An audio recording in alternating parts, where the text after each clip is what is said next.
Udhna police station વિસ્તારમાં blue dart નામની company કે જે ઉધનામાં એક શોપિંગ સેન્ટર પાસે આવેલી છે, ત્યાં આગ જાણવા જોગની ફરિયાદ નોંધવામાં આવી હતી, જે 3 તારીખનો બનાવ છે. ત્યારબાદ પોલીસે જે ઉધનાની સર્વેલન્સ ટીમ છે, આ ઉપરાંત જે ઇન્વેસ્ટિગેશન ઓફિસર છે અને ઉધનાના બંને પીઆઈસીઓ આ સ્થળની વિઝિટ કરે છે. આ સ્થળની વિઝિટ કરતાં પોલીસને થોડીક શંકા જાય છે, કેમ કે જે રીતના આગનો બનાવ બને છે અને જે રીતના ઘટના આ લોકોએ વર્ણવી હતી અને સ્થળ ઉપર જે પરિસ્થિતિ હતી, આ તમામમાં થોડુંક વિરોધાભાસ પોલીસને જણાય છે, જેથી પોલીસ વધુ ઊંડાણપૂર્વક આમાં તપાસ કરે છે. તપાસ કરતાં કેટલીક બાબતો સામે આવે છે અને પોલીસને એવું ખ્યાલ આવે છે કે આ સમગ્ર ઘટનામાં આગ લાગવાનો બનાવ એ એક બનાવી અને ઉપજાવી કાઢેલો બનાવ જણાય છે અને હકીકતમાં ત્યાં એક ઘરફોડ ચોરીનું પૂરેપૂરું એક યોજનાબદ્ધ કામકાજ કરવામાં આવ્યું હતું અને એ આધારે અમે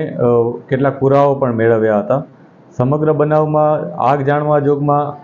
36 લાખથી વધારેનો મુદ્દામાલ નુકસાન થયું હતું, એ પ્રકારની ફરિયાદ નોંધવામાં શરૂઆતમાં આવી હતી. પરંતુ જ્યારે અમને ખબર પડી કે આ મુદ્દામાલ કોઈ પણ જાતનું આગમાં નુકસાન થયું નથી, પરંતુ એની ચોરી થઈ હતી, પોલીસે આ બાબતે આમાં જે મુખ્ય આરોપીઓ છે, જેમાં 3 વ્યક્તિઓ સામેલ છે,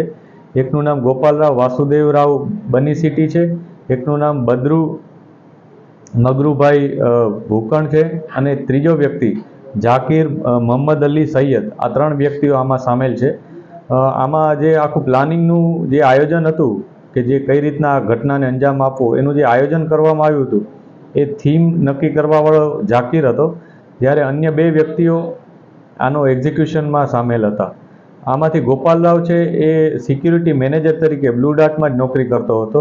જ્યારે બદ્રુ કરીને એક વ્યક્તિ જે 2 દિવસથી જ સિક્યુરિટી ગાર્ડ તરીકે જોડાયેલો હતો, એ અગાઉ તે પહેલાં ડ્રાઇવિંગનો ધંધો કરતો હતો અને આ જે ઝાકીર છે એ બ્લુ ડાર્ટમાં જ સુપરવાઇઝર તરીકે કામ કરે છે. આ સમગ્ર બનાવમાં પોલીસે 35 લાખ જેટલો મુદ્દામાલ રિકવર કરેલ છે, જેમાં 8,25,000નું રોકડ રકમ, 26,96,000નું મોબાઈલ, જેમાં 40 નંગ મોબાઈલ સામેલ છે. આ ઉપરાંત એક ડીવીઆર અને એક લેપટોપ, આટલો મુદ્દામાલ પોલીસે કબજે કરેલ છે.